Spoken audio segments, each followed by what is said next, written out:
প্রিয় দর্শক, আসসালামু আলাইকুম। My self Sarwar, welcome back to my channel and another blog. প্রিয় দর্শক, আজ বুধবার, তো বুধবারে আজকে রোজা রাখিনি, ওয়াটার ফাস্টিং করেছি আর শুধু একটা ব্ল্যাক কফি খেয়েছি।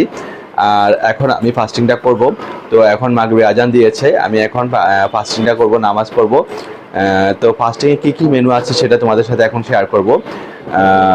যদিও আমি রোজা না রাখলেও কিছু খাইনি, তো এখন আমি ফাস্টিংটা করে নিব। কেননা ফাস্টিং এবং ডিনার প্রায় কাছাকাছি সময় করে নিব, দ্রুত আমরা করতে হবে, কেননা এই ডায়েটে লং টাইম ফাস্টিং করতে হয়। তো সেটা তুমি ওয়াটার ফাস্টিং করো কিংবা একবার রোজা রেখে ফাস্টিং করো, যাই করো নফল রোজা হিসেবে রাখবে। আর আগামীকাল বৃহস্পতিবার ইনশাল্লাহ রোজা রাখবো, ইচ্ছা আছে। সবাই আমার জন্য দোয়া করবে যাতে আমি বৃহস্পতিবার এবং সোমবার রোজাটা কন্টিনিউ রাখতেই পারি। এর ফাঁকে যদি পারি আমি একটা দুটা রেখে ফেলি, ঠিক আছে। আগে তো কন্টিনিউ রাখতাম, একদম সপ্তাহে 5 দিনই রোজা রাখতাম। তো চলো আর কথা বাড়াবো না, কথা না বাড়িয়ে আমরা এখন চলে যাব আমাদের ফাস্টিং মেনুতে কী কী আছে সেটা তোমাদের সাথে শেয়ার করতে। প্রিয় দর্শক, দেখতে পাচ্ছ এই হলো আমার আজকের ফাস্টিং মেনু। তো ফাস্টিং মেনুতে বরাবরের মতো প্রথমে আমি apple cider vinegar with the মাদারে পানিটা খাবো। এখানে 1 টেবিল চামচ apple cider vinegar with the mother দিয়েছে, একটু আদার রস, একটু লেবু রস আর একটু কুসুম গরম পানি দিয়েছে। দিয়ে আমরা এটা এখন খেয়ে নিব। এটা খেলে কি হবে, উপকারী ব্যাকটেরিয়া আমাদের শরীরে প্রবেশ করবে, অপকারী ব্যাকটেরিয়াকে মেরে ফেলবে।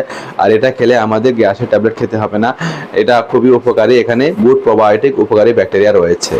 তো এরপরে আমি খাবো টারমারিক টি,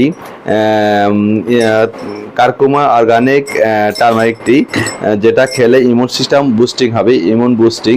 তো ইমিউন সিস্টেম আমাদের বুস্ট করার জন্য এই টারমারিক টিটা আমাদের অনেক জরুরি। আর টারমারিক কিন্তু একটা অ্যান্টিবায়োটিক হিসেবে তোমরা জানো। তো এটা অর্গানিক টারমারিক টি, এটা আমরা খাবো। এটা কিন্তু যে ডাক্তার মোহাম্মদ জাহাঙ্গীর কবির স্যারের আলটিমেট অর্গানিক লাইফ থেকে আমি নিয়েছি কারকুমা অর্গানিক টারমারিক টি। তো ওইখানে মেজারমেন্ট চামচ রয়েছে প্রায় 1/4 চা চামচের মতো। তো মেজারমেন্ট চামচে 1 চামচ। আর হচ্ছে ওই টারমারিক টির ভিতরে কিন্তু রয়েছে এখানে কালো গোলমরিচের গুঁড়ি, আরও বিভিন্ন ধরনের উপাদান রয়েছে। আমি শুধু দিয়েছি হিমালয়ান পিঙ্ক সল্ট আর হচ্ছে কোল্ড প্রেস কোকোনাট অয়েল। তোমরা চাইলে অর্গানিক হানিটাও ব্যবহার করতে পারো যারা মেনটেনিংয়ে আছো। তো এটা খেয়ে নিব, এটা আমাদের ইমিউন সিস্টেম বুস্ট হবে।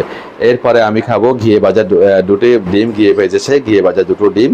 দেখতে পাচ্ছ এটা খেলে বাফারিং হবে, বাফারিং হয়ে আমাদের চর্বিটা কাটতে সহায়তা করবে। সাথে রয়েছে সালাদ হিসাবে শশা, দেখতে পাচ্ছ এই শশাটা খাবো। সব কিছু খাওয়ার পরে আমি এখানে আম খাবো, যেহেতু আমের সিজন। আর আমি তো আম পাগল বলতেই পারো, আম না খেলে আমার চলেই না। এখন একটা খাবো আর শোয়ার সময় একটা খাবো আম।